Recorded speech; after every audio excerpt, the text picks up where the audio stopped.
Hello and welcome to the Etoft21sports show for January 17th. How is everyone doing? My name is Eric. I'm the man behind Etoft21sports. We have a phenomenal show planned for you today. My boy Gino is going to stop by. Him and I are going to take a look back at Wild Card Weekend. We're going to tell you what bets to lock in for the divisional round. And Gino is going to tell you a horse racing bet of the day this weekend over at Fairgrounds. Before we jump into all of that, though, I wanted to give a birthday shout out to my brother. Happy birthday, Brian. Hope you had a good day. Now, let's see what Gino has a cooking for us at Fairgrounds this weekend.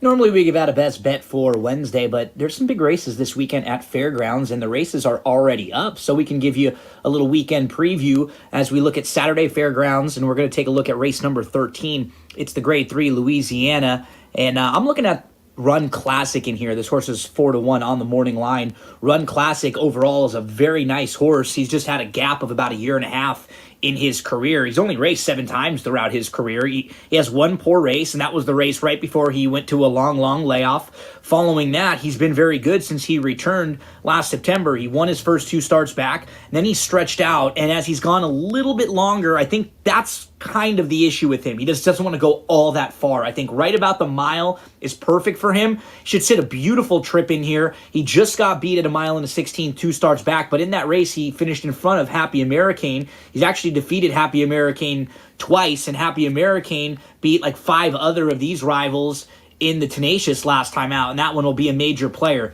It's a pretty contentious race. Probably 3 or 4 horses that'll all be similar prices, but I'm going to go with Run Classic in here. I think should get a beautiful trip, can sit off the pace, a little bit versatile. Last time out, loomed up at Bell Harbor, looked like he was going to go right by, and then he hung, and I think it just had to do with the fact that he doesn't really want to go quite that far, have a little bit more punch on the cutback. That's Run Classic this weekend, coming up at Fairgrounds, race number 13 on Saturday. Best of luck.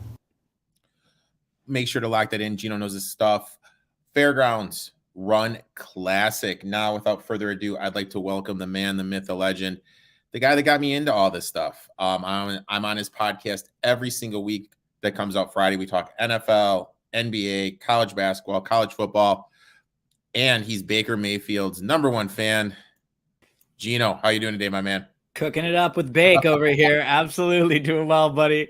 Getting ready to talk some NFL playoffs. But a good weekend last weekend. Like a lot of really good games on the Super Wild Card weekend. And then this one coming up should be a ton of fun. So looking forward to diving in with you right now. Gino, you sly son of a gun. Nice hit on the Knox first TD. Smooth Bobby Thomas, baby. We had that one. Eric had Knox anytime touchdown also. Knox now is feeling it. I had a Knox stat on here too. He actually had another drop too. He's got a touchdown in each of his last 5 games. That's the only tight end since 1970 with a longer touchdown streak are Kelsey and Gronk. So he's in great company right now. Anytime you get him over plus 200, you gotta lock him in. Anytime over plus 200, you gotta lock it in. Those watching for the first time, this is how it works. Gino and I are going to alternate giving away our takeaways, and then after that, we're going to shift our attention over to the betting. Some interesting games. One of the most interesting games I've ever seen was this past Saturday night between the Chargers and Jags. I'm sure that's going to be one of our topics. Let's jump right into it. Gino, what's your first takeaway? Yeah, I mean, the Chargers need to make a change after this. This was a bad one when you lose like that with Staley. You're up 27-0. You lose a game. You end up playing some of your starters in a meaningless season finale, and Mike Williams gets hurt, and he can't play in the game. And I know that the Jags were impressive in the second half, but anytime a team blows a lead like this, to me, it's always that team that lost the game, honestly, because when you're up like that, you really don't need to do that much right in order to seal the deal. Just some things that happened in that game. They were up 20. It was 24-0 with 5 minutes left to go in the first half, and the Jags muffed a punt. The Chargers got the ball on the 6-yard line, and they gained 1 yard. They had to kick a field goal. They didn't enter the red zone again the rest of the game, and a lot of it had to do with some weird play calling. They're up big. In the second half, Austin Eckler only has 5 carries. Their longest run was a 13-yard scramble from Herbert. They had more clock stopping incompletions, 9 in the second half, than they did design runs after halftime. They had 7 design runs in the second half. They had 9 plays that went as an incompletion that stopped the clock in a game where you're up and you just want to keep running the clock out. They even got the ball back up 2 with a chance late to seal it, and they, ended up going 3 and out. They had to use 2 timeouts early in the half that could have been useful late in the game. 20 passes called, 7 runs overall. It was the 3rd largest playoff comeback in history. And to me, watching the way that Bosa responded to Staley on the sideline, he was pissed, and I don't think it was cool for what Bosa was doing. Staley picked up his helmet, and he walked back over and gave it to him, and he just threw the helmet right back down. It was like Staley was a little kid. I feel like he kind of lost that room right now.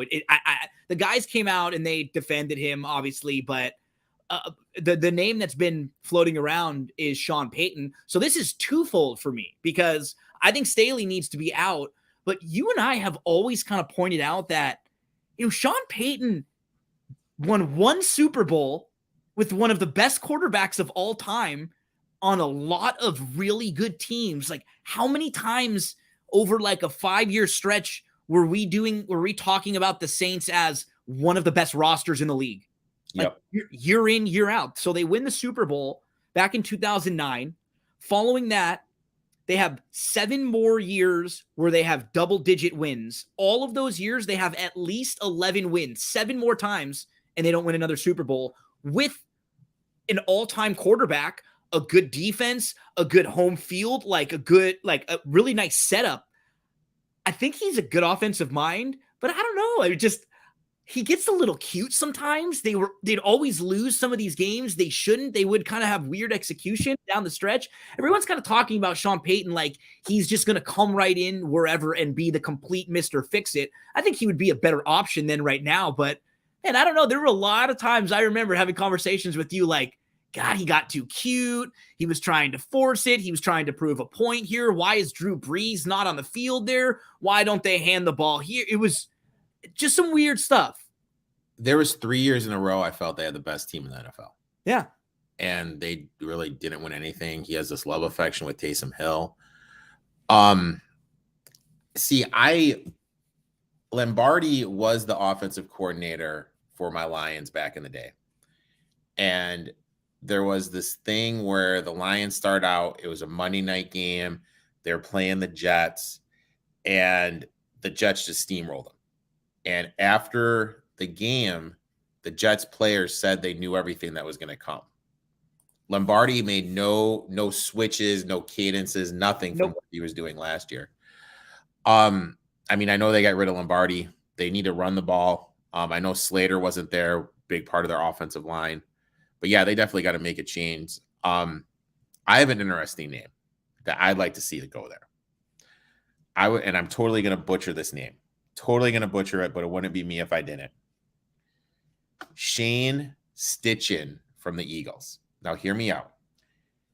He went there, and he was the offensive coordinator there when they went to Herbert, and Herbert kind of had his thing. And now he's the guy that's kind of developed Hurts. I'd like to see a young guy, because I hate this retrend thing that goes on. I agree. I'd kind of like to see them, take a chance on him. An offensive mind, someone that can unlock Herbert.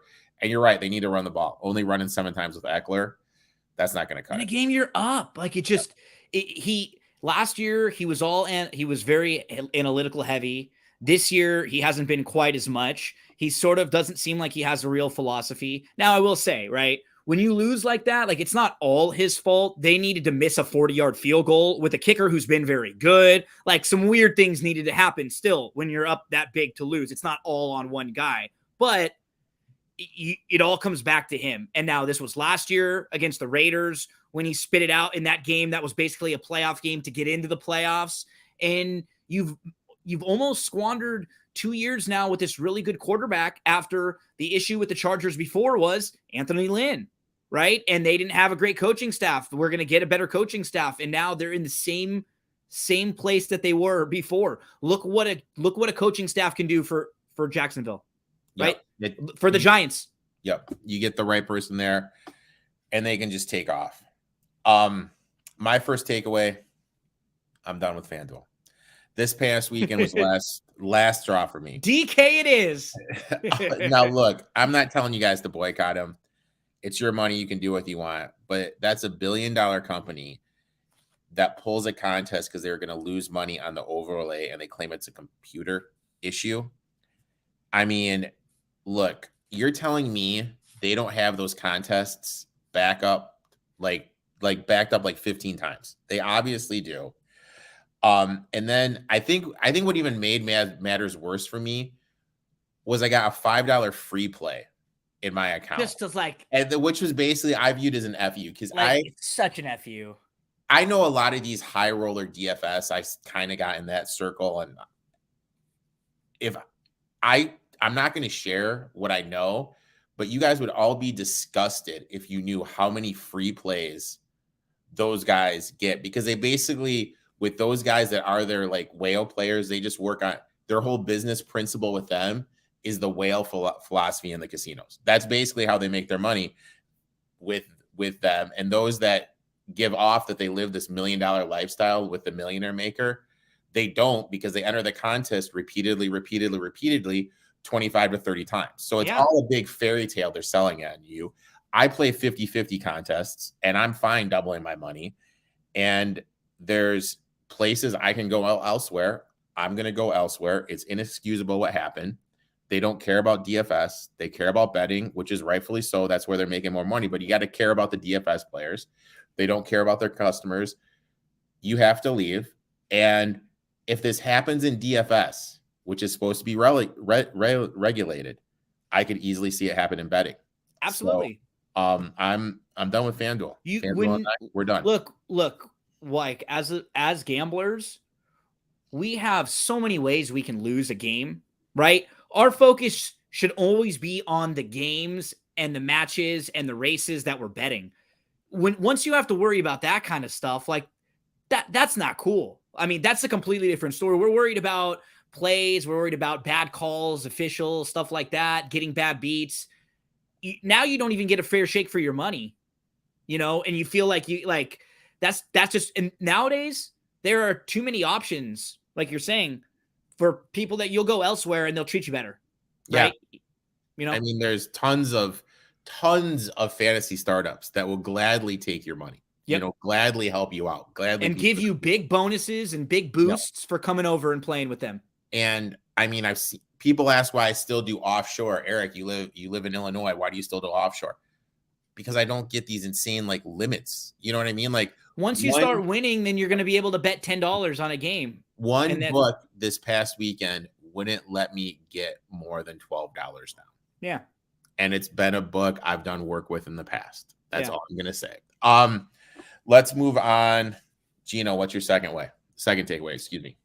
Well, I've been talking with you about this one for a while. I think the 49ers are a little overvalued. I think the 49ers are in this group with, the Bengals, Bills, and Chiefs, and then the Eagles. I think the 49ers are placed in that top 5 with those teams. And I think a lot of people hold the 49ers kind of as the team to beat. But man, even last week, so they win and they look good in the second half. And I'm not going to act like they were going to lose that game in any way, shape, or form. But they were down 17-16 at halftime. It was 23-17. San Francisco had the ball. San Francisco was up. And then Seattle had the ball at the 14. It was 2nd and 9. They completed a 7-yard pass. It was going to be 3rd and 2 at the 7-yard line. And there was this weird ineligible man downfield call where one of their linemen was just off. You don't really see it called all that much because the guy wasn't really running down the field doing anything. It was just on the edges. So instead of having a 3rd and 2, they get backed up. It's 2nd and 14. Then it's a 3rd and 14. Geno Smith steps right up into a fumble. It was like San Francisco stripped the ball. Yeah, but he stepped right up into it. And it was one of those turnovers where if he just goes down, at the very least, you kick a field goal, you're down by 3. But if it's 3rd and 2, they score a touchdown there, they're up. The complexion of the game changes. There's a little bit more pressure on Purdy. And we saw early on in that game, he was not quite as sharp as he had been. And that's that's the template to beat this team. Seattle had the template there, but they're just not talented. They showed you that you can throw the ball on this team down the field. Metcalf finished with 10 receptions, 136 yards, 2 touchdowns. He caught 4 of 5 contested targets. He had that big 50-yard catch down the field. And this really good defense, they let Seattle move the ball. They went 14 plays, 78 yards, 6 first downs on a long drive to take the lead. In the first half, San Francisco generated 2 quarterback pressures. And then in the second half, 10 pressures, 9 quarterback hits. Keep in mind, the Seattle offensive line, 2 rookie offensive tackles who did everything they could. And then they attacked Seattle's rookie corner. He had a great year, but in this game, he allowed 6 catches for 138 yards. They were playing against the Seattle defense that was ranked 25th in points per game allowed and 30th in defending the run.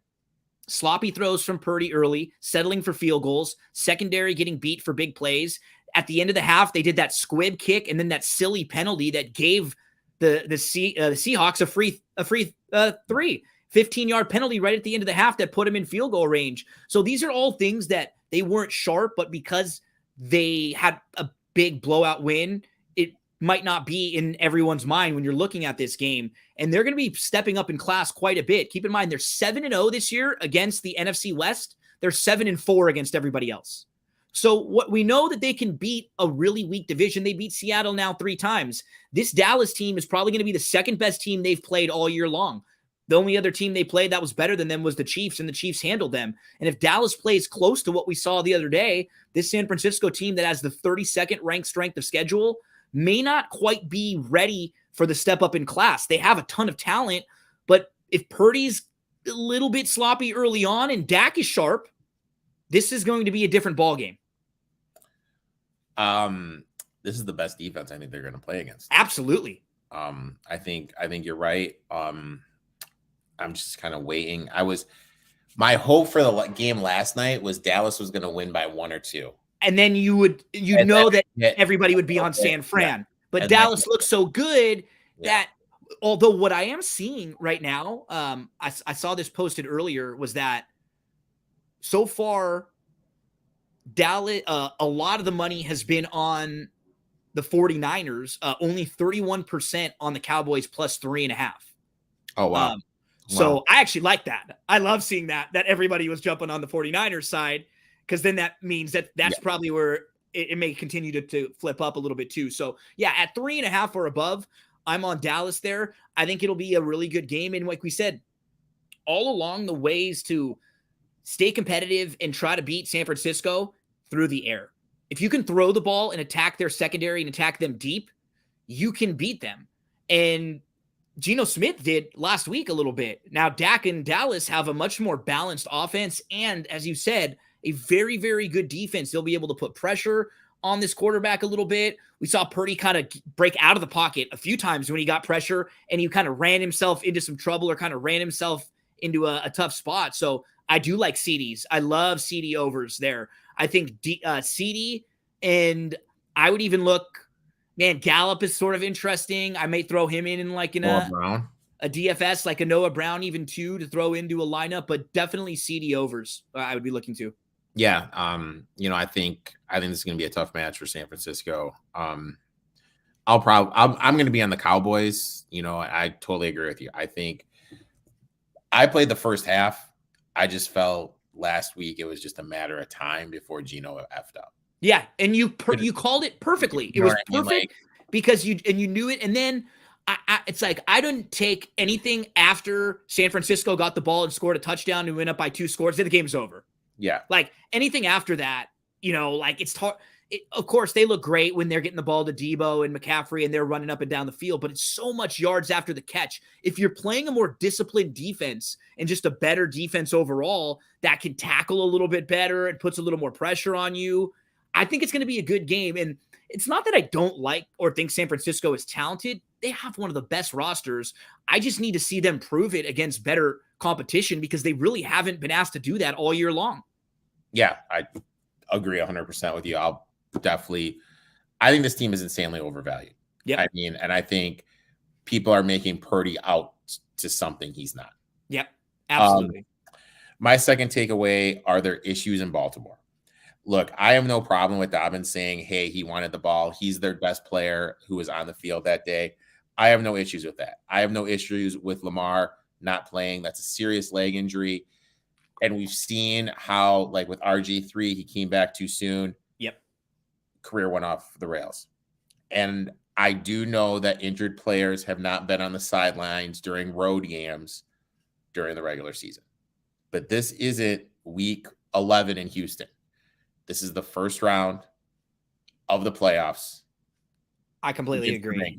It's weird. I thought it was an awful look for him not to be there. And it probably split the locker room right now, right? It was a bad look.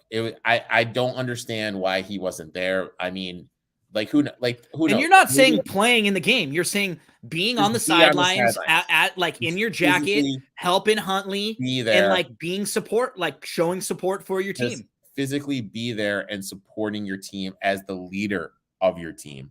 Yep. And now we're hearing these rumblings that Greg Romans may be fired. So let me get this straight. You're going to get rid of Romans. You're going to bring in a new OC, implement a new offense. Lamar's more than likely going to be franchise tagged. That means he's going to hold out all of the OTAs, all of training camp, coming in with a new offense to start the year. Now, your defense lights out Murray, Smith, Humphreys, Peters, Williams, lights out defense. But if you're implementing all this stuff offensively and Lamar's not there, I mean, this is a team we're seriously going to have to contemplate looking to take unders. And that division with the Browns getting better with Watson is going to be tough. I think now Pittsburgh is a little bit more ahead of schedule than we thought too, because at the very least, Pickett isn't awful, right? He's at least like playable. He's not a complete garbage. He's not a Zach, like someone who we know they have to move away from. He brought them back, you know, in a few different games this year. They look good. They have some nice young pieces there. Defensively, they're always like a well-run organization. They're way ahead this year than I thought they were going to be. Yep. And we way ahead. Deal with them. We have to look at with Watt, without Watt. Absolutely. With Watt, lights out. Yep. I mean, I think there's and the Bengals are on the way up. Bengals are ascending up. You know, I think we're gonna have to look to bet some unders if they bring in a new OC and they franchise Lamar. I think you have to bet the unders. Yep. This is a family show, Bobby. We're not going to be touching on the Antonio Brown Snapchat situation that happened earlier today. Okay. Family type show, my friend.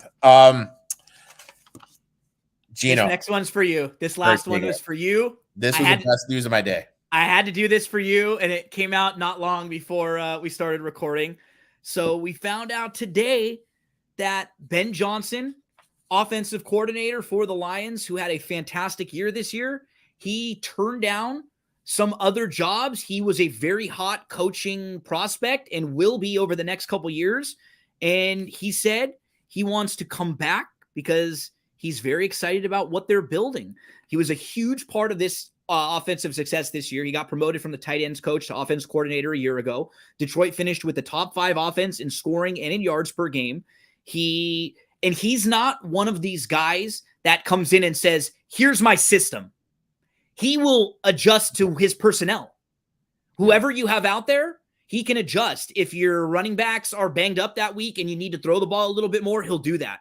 And what's nice is you have a really strong offensive line, so it gives him options there. As an offensive coordinator, knowing that your offensive line is strong, that's got to be fantastic. So they finished 4th in scoring, 5th in total offense. They scored 453 points this year. That's the second most in franchise history. 30 or more points 8 times. That's a franchise record. Jared Goff, touchdown to interception ratio, 4.14. That's the best in a single season by a Lions quarterback ever. Touchdown to interception ratio. Running back Jamal Williams topped 1,000 rushing yards for the first time in his career, led the league in rushing touchdowns with 17, broke Barry Sanders' single season team rushing touchdown record. Amon-Ra St. Brown became the youngest receiver in team history to have 100 catches and 1,000 yards in a season. And the things that what I really loved is, so I read this quote. I was reading an article that was written about him. Was written about Dan Campbell last year. And so This is what Ben Johnson said last year when he was the tight ends coach.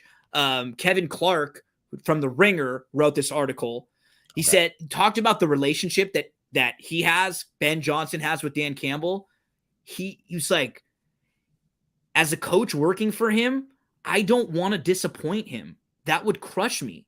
If I knew I disappointed him, he wouldn't even have to yell. He wouldn't have to say anything. Just knowing that I let him down would do it. Like, wow. This guy loves Dan Campbell. Wow. Like, he absolutely loves it there. And like all of that about the offense, the relationship they have, the good energy that they feel about the way they perform in the second half of the year. And then he's an offensive guy, but he's probably got to like what he saw with the way your defense played towards the second half of the year and how the young pieces on the defense, right? You got Hutchinson, Rodriguez, is it Houston? Joseph. Like Houston, Rodriguez. And even Okuda got a lot better this year, right? Like he was better than he had been. You have young pieces there. Man, I got kind of goosebumps reading that stuff. I'm not even a Lions fan, but it made me feel good for you. Culture, culture, man. Can you believe that? Yeah. Words are starting to come out. Some of their free agents will come back at a discount. There's all these rumors. I've talked to a couple people that well, and what about the picks too? That was one of my key things I wanted to mention. What do you guys have? 6 and 18? Yep, 6 and 18. We can get a cornerback, probably either the kid from Georgia or the kid from Oregon, or another edge rusher to pair along with Hutch. But with how Hudson is done, I really don't think we need to go that way. I think we need to go get the secondary solidified. Yeah. I think the biggest mistake would be if we drafted a quarterback. You don't need one right now. No. The only quarterback. Now, you and I will do a draft preview that will come out toward the end of end of April, excuse me. If CJ Stroud was on the board, that'd be the only quarterback I want. That'd be the only quarterback I draft. Other than that, I'd just go all defensive out in the Lions. Just all defense. I agree. And the thing I like about Ben Johnson is we've seen him call these plays that are just so out there, like a fourth down pass play to Penny Sewell. The hooking ladder with St. Brown and Swift in the past. Yeah. Just this and doing stuff like that keeps these players engaged. They feel like in hearing that with Dan Campbell and the way that like we've heard that Dan Campbell changed his philosophy completely on like going for it. It just feels like they're in unison. That's what you want from your head coach and your offensive coordinator. Like them being on the same page, having the same philosophies, trusting each other, liking each other. Like some of these teams, these guys don't like each other. They don't know each other. Like how much of an advantage is that for the Lions just having like that close-knit relationship? Because it's not always like that. It's not always going to be that way. In a year or two, this guy's going to go somewhere and be a head coach. It's inevitable. He's a great coordinator. He's a young dude with a bunch of upside, but man, for the next year or two while he's around, like that's really cool. That's fun. Like I am so excited for next year. Harder schedule, but hopefully we can make that next step. And again, like we were just talking about a division, you had the Green Bay. We don't know what's going on with them and what's going to happen with Aaron Rodgers. The Bears, they're a lot. They're on the way up, but they got a lot of work to do, right? Like they've got a quarterback, they'll be better, but they still have a lot of pieces to fill. And then, the Vikings this year overachieved like crazy. They had a negative point differential. How many of those one-score games? I'm not saying they're a bad football team, but are they going to win more than 13 games next year? Like, it was funny. Like I was talking to your boy Weaver during the Vikings-Giants game. Like him and I were texting back and forth a little bit. Their Pythagorean win total was like 7. It was the highest. It was the most over in history, of the NFL. So they're a hammer. Etoft21sports Lions win in the North. Yes, without a shadow of a doubt. Like, that's where we're going. My third takeaway, Bengals have real issues. Every week I come on here and I talk about the importance of the offensive line. The Bengals started this game down their right tackle, right guard. Those injuries let the Ravens stay into the game. Then when they lost their left tackle, the offense really did nothing.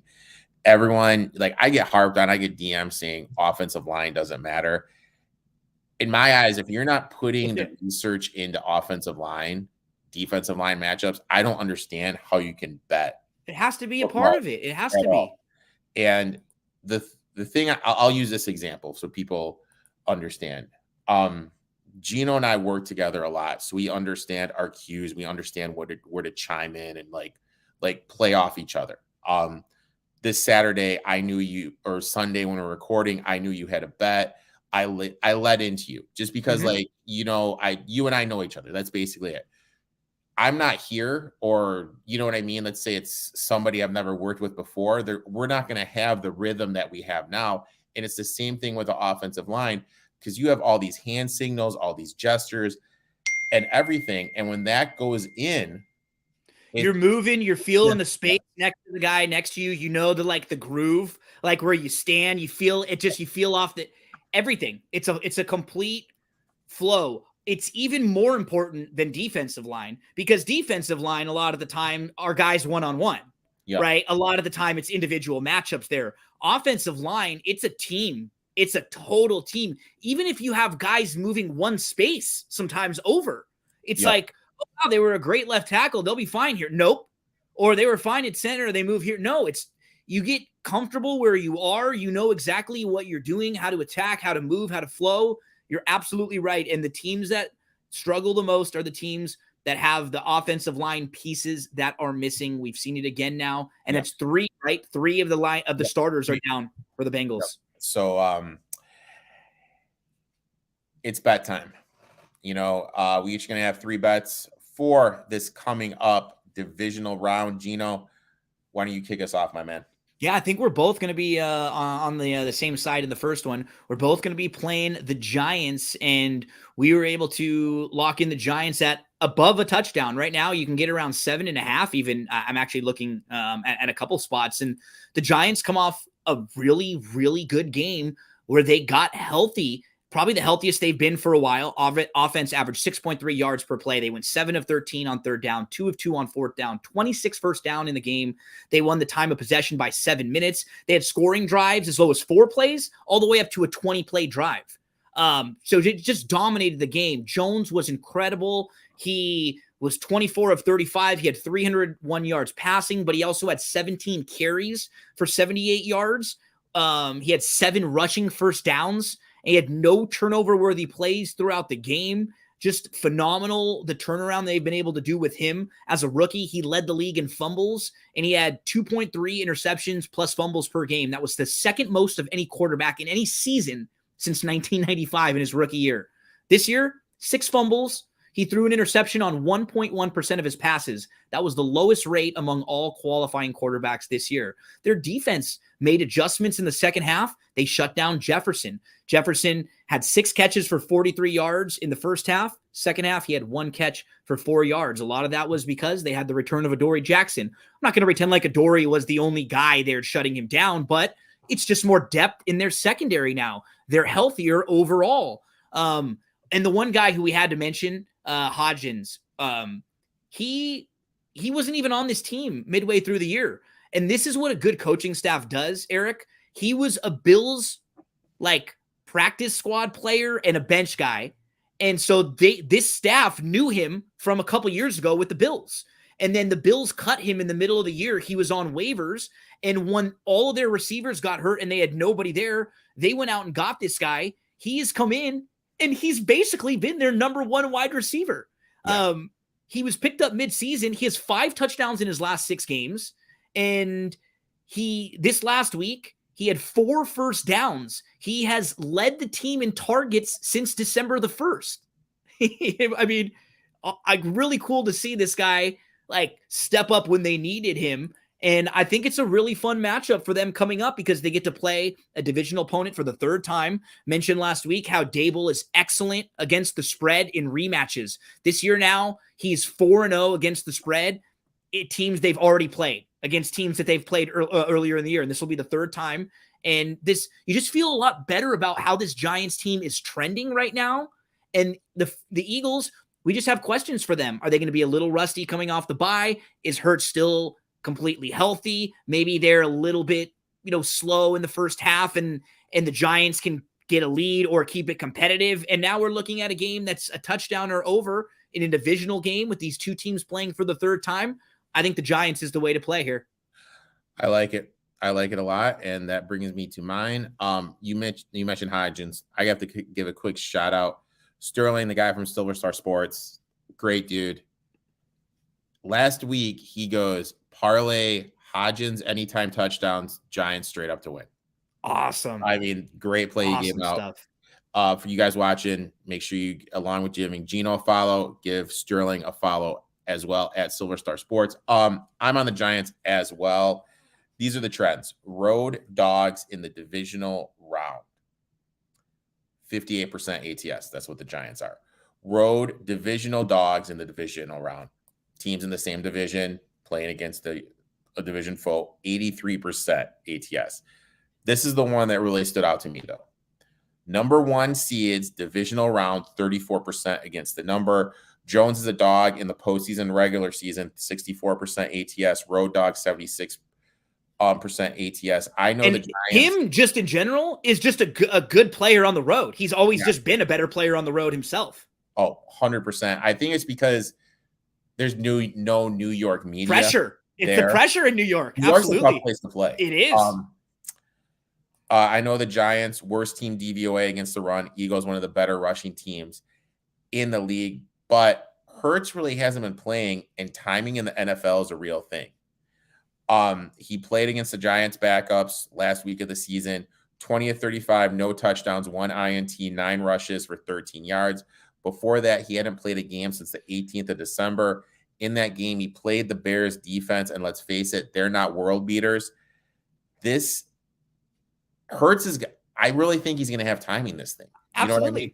I think that's going to be a big issue. And I think game's going to be a lot closer than people realize. I know Philly's a tough place to play, especially in a night game. But I think the Giants, I actually think the Giants are a little live here. I think the Giants and the Jags are both live. Their defensive line was awesome. Dexter Lawrence had 8 pressures. Williams had 7 pressures. Thibodeau had 6. Those 3 had 21 combined and 14 hits. I mean, overall, they played very, very well. Like, I just love their coaching staff. I love what they've been doing. They didn't have a single false start penalty on the road in a loud environment. Now, and one thing where they could struggle, like you said, they're not great against the run, but against running quarterbacks, they struggle. And if he's not moving all that much or he's not running all that much, it may not really impact them. They're 14-4 against the spread, which was the best in the league. And the Giants are 11-2 against the spread as a dog this year. They had 5 explosive plays last week for over 20 yards, tied for the most they've had in a game all season. I think just so many positive trends right now for a Giants team that's playing well, that's hot, and that's going to catch a team that's not been, the last month or so wasn't great for Philly ever since Hurts got hurt. Yeah, I think they've really, they're limping in. Plus they have some offensive line, some key defensive issues. Etoft21sports over Bengals Bills of 48.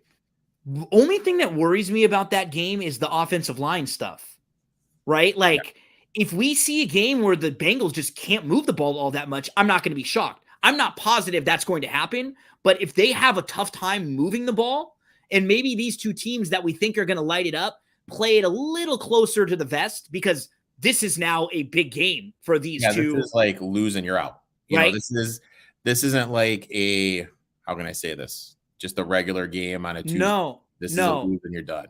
Yeah, so I mean, on paper, it feels like they'll both score a whole ton, but honestly, like, the Bengals defense is pretty good, and I think a little bit better than most people kind of realize this year. Even last week, like, the offense was pretty anemic against Baltimore. The defense made a big play. Like, they made that 14 play, point swing around and the huge play that like changed the entire complexion of the game. So I wouldn't go double fisting to bet the over necessarily. I'm a little bit nervous to see both of these teams moving the ball that consistently.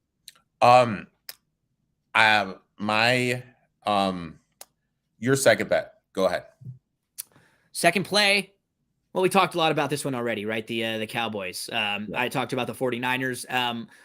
just kind of not being quite as high on them. And then what we saw from the Dallas Cowboys, dominant Monday Night Football. Dak missed his first three passes, and then he bounced back. 25 of 33, 305 passing yards, 4 touchdowns. And then all 3 of his incompletions after the first 3, they were charted as drops.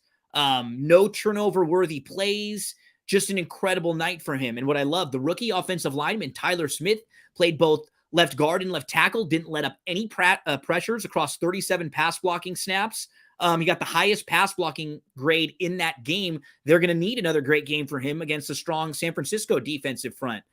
What do you do about the 4 extra points they missed? Just bizarre. I mean, Maher is a good kicker. He made 90% of his field goals this year, 94.3% of his extra points. And he was the first kicker to miss his first 4 extra points since the stat was introduced in 1932. What I like to see from Dallas also, they had some specific things schemed for that Tampa game that would work out very well here. Lamb in motion. They hit the tight end quick, naked bootleg on 4th and goal, no huddle approach. Those are the things you need to do against San Francisco too. Because if you get creative, you do screens, little stuff like that, little short stuff, it sort of takes away the impact of their defensive line and them getting after you. If you can just dump it off right over Pollard, short stuff to him. I really like seeing the way that they schemed against Tampa. And I think if they have a similar game plan, it should match up very, very well against San Francisco. Parsons put pressure on the quarterback. He had 10 pressures and a sack on 58 pass rushes, the most pressures in a playoff game since the next gen stats were introduced back in 2016. And, you know, I really think that the defense, 5 defenders had 2 or more deflections. They had, 2 turnovers on downs forced. They're a balanced defense. They really are. It is the toughest matchup that San Fran has had in a while. And it's definitely a tougher matchup than if San Fran would have had to play a Minnesota or a Tampa or like a Giants team. Like, I think any of the other teams left right now, Dallas is built to beat them if they play their A game. Now, we've seen bad versions of Dallas, right? Yeah, for sure. Like, they can go out there and throw in a clunker. But if they play similar to how they did last week, they are built to beat San Francisco. Now, what do you think about San Francisco getting 2 extra days rests? It's definitely a thing, right? It's definitely a thing. Like, it's not something that would sway me completely on or off a team. But what I did like is that Dallas was up so big in that game too, right? That a lot of the second half, they really weren't all out. They weren't putting a whole lot of stuff on film, right? They weren't having to go deep into the playbook anymore. They were really just going through the motions. So I'm not going to say that's not a counter, but what's nice is that's probably built a little bit into our price. We are playing a dog here. And when you are playing underdogs, there are probably a few things that are going to be going against them. I'm definitely going to be on the Cowboys in some way. Something to really, and I'll probably be on Schultz unders. Greenlaw is one of the best. They're number 1 DVOA defending the tight end because of him. And you mentioned the weaknesses. They're number 5 against wide receiver 1. Number 4 against wide receiver 1s per DVOA. But that doesn't include slot. You know what I mean? A lot of the times per DVOA, they always have 1 on the outside. They count slot as the other wide receiver in DVOA.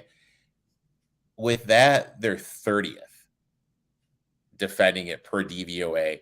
And that's the majority where Lamb's going to be lined up. He's usually like a 60, 65, 35, 60, 40 split. So they do have the tools, and they have played up and down. And even a little revenge from last year, right? The 49ers knocked them out of the playoffs last year. I'm going to be on the Cowboys, but not yet, though. I want to wait because I think this line rises a little bit. Yeah, it looks like it right now. I think it's going to rise. My second bet, Bills -4. It comes back to the point I was making earlier. The Bengals are going to be missing 3 offensive linemen. Eli Apple got hurt. Now, don't get me wrong. I'm not the biggest Eli Apple guy. It's just depth, though. But he does help their secondary because their other guy is out. So you're going to be down your 2 starting quarterbacks going against the Buffalo Bills. Hyde could be coming back from the Bills as well. with the key for the Bengals to be able to win against the Bills is to be establish the run, because the Bills run defense hasn't been as elite as it was with Von Miller there.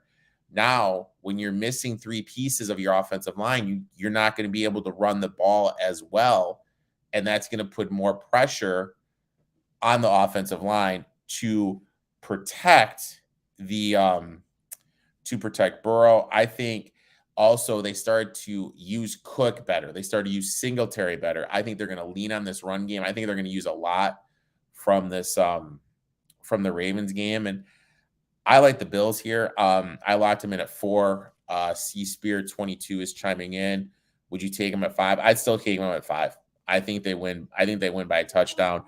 This game is being played in Buffalo, and that's where those hand signals are going to come in even more. You know what I mean? All the pre-stat stuff and everything. So yeah, the Bengals have sort of been they haven't put together a full good game in a while. And the Bills are one of those teams that really just kind of plays down to their opponents, but they play up to their opponents also. Like, they get up for the big games. Josh Allen just got to be a little bit sharper. He was super sloppy last week. That game was only a game because of the turnovers. Miami scored 20 points off the turnovers. If they don't turn the ball over, like, it's not a game at all. Miami didn't go for more than 40 yards on any drive in that game. So Buffalo defense actually played pretty well throughout that game. So I'm leaning the same way you are too. I'm going to wait a little bit, but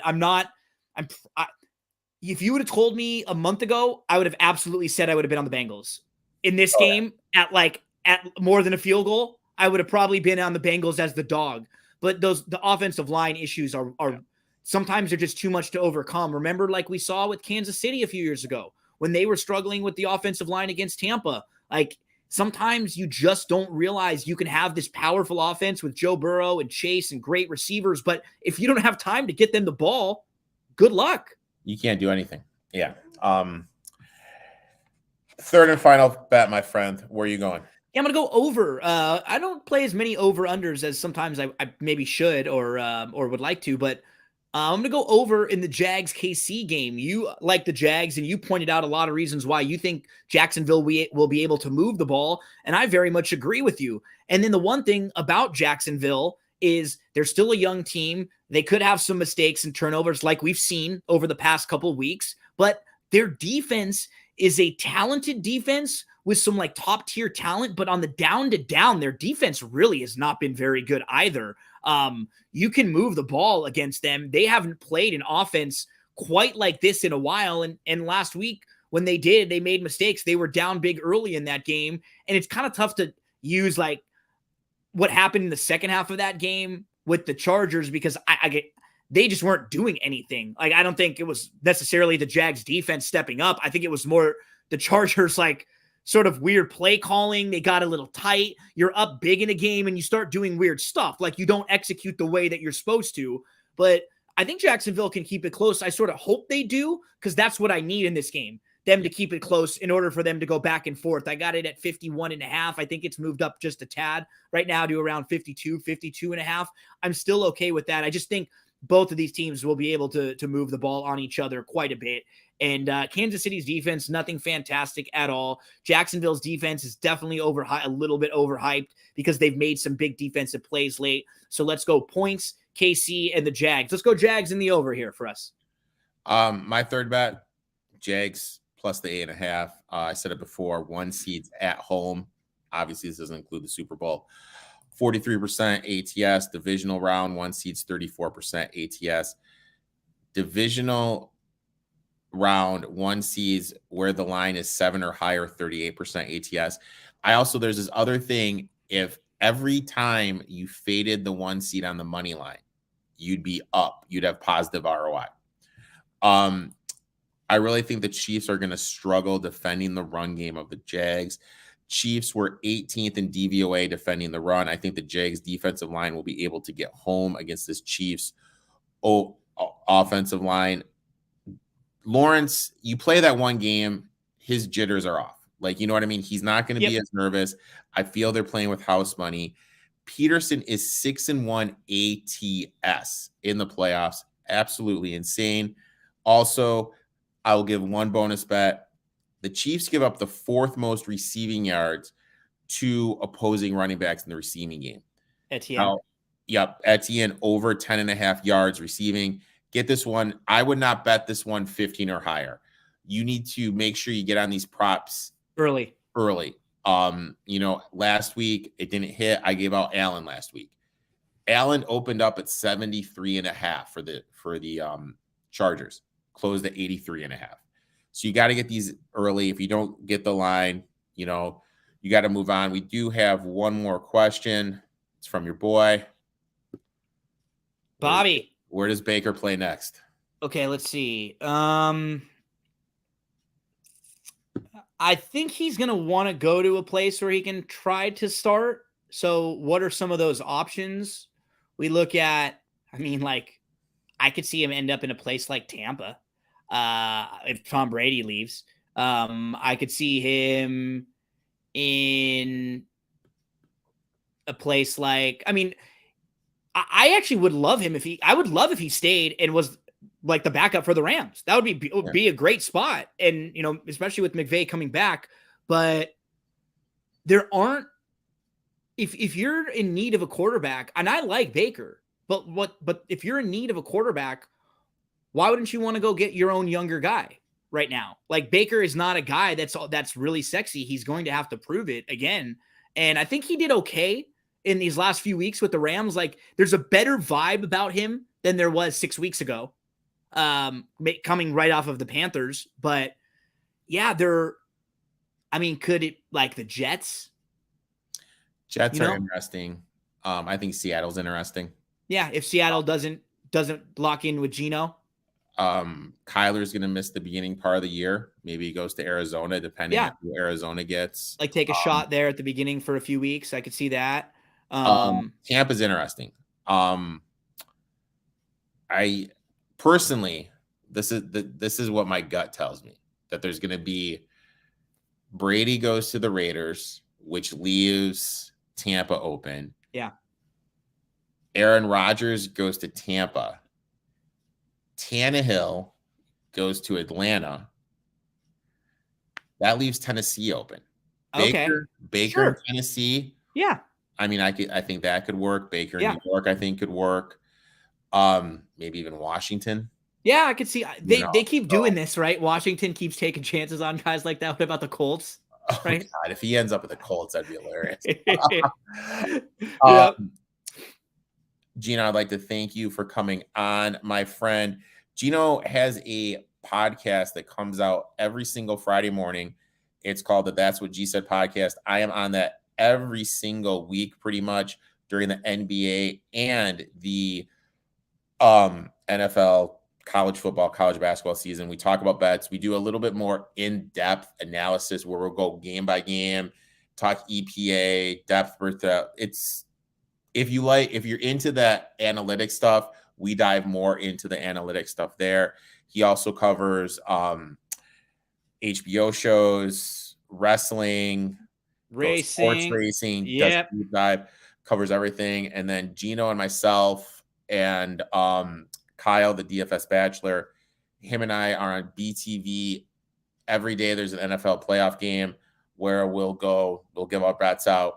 The pressure's on now. It's on Kyle and myself because Gino did hit the first touchdown score. So now you guys, I've raised our floor. Now you guys got to come this weekend. We'll have one of those for each game. So we'll all give out a first touchdown score for each game. We'll give out some plays. We'll spend a few minutes. We'll do that on Saturday and on Sunday morning at 11 o'clock a.m. Eastern time. And then, we only have 7 football games left. Yep, only have 7 more football games. Also, every Friday night, please make sure to check this out. I will put the link in the description after we're done with this. Gino and I go through the Santa Anita Pick'em contest. Yep. Chance to win $500. Yep. And it's totally free to enter every Saturday, every Sunday. If you're watching this show, you'll like it because it's a bunch of sports props, betting lines, some horse racing stuff. And you can honestly, I won it once. So if you watched it, you would have cashed it because you hit last time when they were doing 1,000 per day. This time, since the meet's a little longer, they're doing it every Saturday, Sunday, but it's 500. But you can literally play every Saturday and Sunday. for free. And every week we'll do like a little 15-20 minute preview to give some of our thoughts on the props all the way down. So make sure to look that out. Make sure you give Gino a follow. Make sure you subscribe to his podcast. Him and I will be on BTV Saturday and Sunday. Make sure to tune in next week. Scott Shapiro of Twin Spirals is the special guest. Till next week, boys and girls.